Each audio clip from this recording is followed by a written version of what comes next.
جب ایک بادشاہ اپنے محل کے خزانے گاہ میں جہاں پہ خزانہ رکھا جاتا ہے مرا ہوا پایا گیا کہ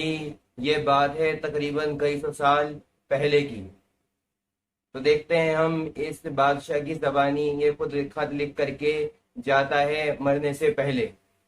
تو چلیے اب ہم ویڈیو کو شروع کرتے ہیں۔ السلام علیکم ناظرین، امید ہے کہ آپ سب خیریت سے ہوں گے۔ آج ہم بات کریں گے ایک ایسے بادشاہ کے بارے میں کہ جو اپنے ہی محل کے خزانے گاہ میں جہاں پہ خزانہ رکھا جاتا ہے وہاں پہ مرا ہوا پایا گیا، اور وہ ایک خط لکھ کر کے چھوڑ گیا کہ ایک بار کیا ہوتا ہے کہ یہی بادشاہ تقریباً یہ کئی سو سال پہلے کی بات ہے کہ یہ بادشاہ ہوتا ہے، اور یہ بہت بڑا بادشاہ ہوتا ہے، بہت بڑی اس کی سلطنت ہوتی ہے۔ اور یہ ایک رات کو جب سوتا ہے تو پھر یہ کیا ہوتا ہے کہ بیچ میں ہی اس کی آنکھ کھل جاتی ہے، اور اس کو خیال آتا ہے کہ چلو میں اپنا خزانے گاہ دیکھتا ہوں کہ میرے پاس کتنا سارا خزانہ ہے، کیا وہ میرے لیے کافی ہے، اور جو میری آگے پشتے آئیں گی، جو میری اولاد در اولاد آئیں گی، کیا وہ ان کے لیے کافی ہے۔ تو یہ آدھی رات کو جاتا ہے اپنے خزانے گاہ میں جہاں پہ خزانہ رکھا ہوتا ہے، پھر وہاں پر جا کر کے یہ دیکھتا ہے تو اسے محسوس ہوتا ہے، اسے بڑی خوشی ہوتی ہے کہ یہ خزانہ تو میری دسوں پشتوں تک اولاد در اولاد اولاد در اولاد جتنی بھی میری اولاد آئیں گی یہ تو ان کے لیے بہت کافی ہے، وہ اپنی بہترین طریقے سے زندگی گزار سکیں گی۔ لیکن اس کے بعد کیا ہوتا ہے کہ اللہ کو یہ بات اس بادشاہ کی پسند نہیں آتی، کہ اس بادشاہ کے دل میں کیا ہوتا ہے کہ دنیا کی محبت آ جاتی، دنیا کا حرص آ جاتا ہے۔ تو پھر کیا ہوتا ہے کہ رات کو جو اس کا منشی ہوتا ہے، جو اس کا وزیر ہوتا ہے، اس کی بھی اسی رات کو اور اسی وقت آدھی رات کو آنکھ کھل جاتی ہے۔ پھر اس کے بعد کیا ہوتا ہے کہ اس وزیر کے دل میں خیال آتا ہے کہ لگتا ہے کہ جو خزانے کا دروازہ ہے وہ میں نے کھولا تھا، وہ یا تو میں نے بند کرا ہے یا پھر وہ کھلا چھوٹ گیا ہے۔ تو اسی کشمکش میں ہوتا ہے یہ، اور پھر کیا کرتا ہے، یہ جاتا ہے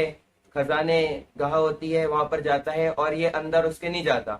وہاں پر کیا ہوتا ہے دروازہ کھلا ہوتا ہے، اور پھر یہ دروازے کو بند کر دیتا ہے، لاک لگا دیتا ہے، پھر یہ واپس آ کر کے سو جاتا ہے اپنی قیام گاہ میں۔ پھر بادشاہ جو ہوتا ہے وہ اندر لاک ہو چکا ہوتا ہے۔ اب بادشاہ بڑی کوشش کرتا ہے باہر جانے کی، لیکن کیونکہ دروازہ بند ہوتا ہے تو وہ باہر نہیں جا پاتا۔ پھر جب صبح ہوتی ہے اور صبح بادشاہ کا دربار لگتا ہے، سبھی درباری آ جاتے ہیں، وزیر بھی آ پہنچتا ہے، لیکن کچھ دیر بعد دیکھتے ہیں کہ راجہ لاپتہ ہے، راجہ تو دربار میں نہیں آیا۔ پھر اس کے گھر میں ازواج جو ہوتی ہیں، اس کی زوجہ جو ہوتی ہے، بیوی ہوتی ہیں، اس تک خط بھیجا جاتا ہے پوچھوانے کے لیے کہ آج بادشاہ دربار میں کیوں نہیں تشریف لائے۔ تو وہاں سے جواب ملتا ہے کہ بادشاہ تو یہاں پر بھی نہیں ہے، وہ رات کو یہاں سے نکلے تھے گھر سے لیکن وہ واپس نہیں لوٹے۔ پھر پورے محل میں بادشاہ کو ڈھونڈوایا جاتا ہے، ہر جگہ خط بھجوایا جاتا ہے، لیکن بادشاہ کہیں بھی نہیں ملتا۔ پھر ایسے ہی ایک دن گزرتا ہے، 2 دن گزرتے ہیں، 3 دن گزرتے ہیں، ایک ہفتہ گزر جاتا ہے، لیکن بادشاہ کا کہیں پتہ نہیں چلتا۔ پھر کسی وجہ سے خزانے میں خزانہ ہوتا ہے، اس میں سے کچھ رقم چاہیے ہوتی ہے کہیں استعمال کرنے کے لیے۔ تو پھر جو وزیر ہوتا ہے جا کر کے اس خزانے کا دروازہ کو کھولتا ہے، ان لاک کرتا ہے۔ پھر اس کے بعد جب اندر جا کر کے دیکھتا ہے تو کیا دیکھتا ہے کہ بادشاہ وہاں پر اس کو مرا ہوا پاتا ہے، کہ بادشاہ وہاں پہ مرا ہوا ہوتا ہے، کیونکہ بادشاہ اندر لاک ہو چکا تھا، اور بادشاہ کے پاس کچھ وسائل نہیں تھے کھانے کے لیے، کچھ بھی اس کے پاس چیز نہیں تھی گزارا کرنے کے لیے، کیونکہ خزانے گاہ میں یہ سب چیزیں نہیں پائی جاتی۔ تو وہیں پر تڑپ تڑپ کر مر گیا، اور مرنے سے پہلے وہ ایک خط لکھ کر کے گیا کہ اس خط میں کیا تھا کہ جو بھی میری طرح دنیا سے محبت رکھے گا، دنیا کے حص میں پڑے گا، دنیا کے خزانوں میں لگا رہے گا، تو اس کا حال بھی وہی حال ہوگا جو میرا حال ہوا ہے۔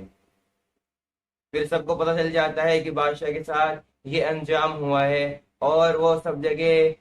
کیا ہوتا ہے، وزیر یہ بات پھیلا دیتا ہے، سب جگہ یہ خبر پھیل جاتی ہے کہ بادشاہ کے ساتھ کیا حال ہوا۔ تو اس سے ہمیں سبق لینا چاہیے کہ جو بھی ایسے کام کرے گا یعنی کہ جو بھی دنیا سے حرص رکھے گا، دنیا کے خزانوں سے، خزانے وغیرہ سے محبت رکھے گا، تو پھر اس کا حال کیا ہوگا کہ اس کا حال بھی ویسا ہی ہوگا جیسا کہ اس بادشاہ کا حال ہوا تھا۔ تو اس سے ہمیں یہ سیکھ لینے کو ملتی ہے۔ تو آپ سے ملتے ہیں پھر سے ایسی ہی دوسری ویڈیو کے ساتھ۔